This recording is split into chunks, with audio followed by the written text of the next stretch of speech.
నిన్న గౌరవనీయులైనటువంటి మన principal secretary గారు మనల్ని పిలిచి మాట్లాడడం జరిగింది. ఎవరైతే కాంట్రాక్ట్ బేసిస్ లో స్టాఫ్ నర్సెస్ వర్క్ చేస్తున్నారో వాళ్ళని కొంతమంది పిలిచి సార్ మాట్లాడడం జరిగింది. జరిగిన విషయంలో సార్ మనకి ఏం తెలియజేయాలనుకున్నారంటే, ఇప్పుడు ఏదైతే జీవో 115 రిలీజ్ చేసి ఏఎన్ఎంస్ కి స్టాఫ్ నర్సెస్ గా ప్రమోషన్ ఇస్తున్నాము అన్న దాని మీద సార్ అయితే ఒక క్లారిటీ ఇవ్వడం అన్నది జరిగింది.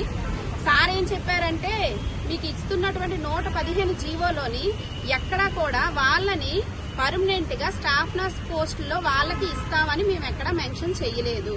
వాళ్ళని స్టాఫ్ నర్సెస్ కొరత ఉన్న కారణంగా ఎక్కడైతే పిహెచ్సిలు, టీచింగ్ హాస్పిటల్స్, ఎక్కడెక్కడైతే ప్లేసెస్ లో కొరత ఉందో వాళ్ళని స్టాఫ్ నర్సెస్ కి సహాయకారులుగా, అంటే మన కింద సహాయం చేయడానికి వాళ్ళకి ట్రైనింగ్ స్కిల్ డెవలప్ చేశాము.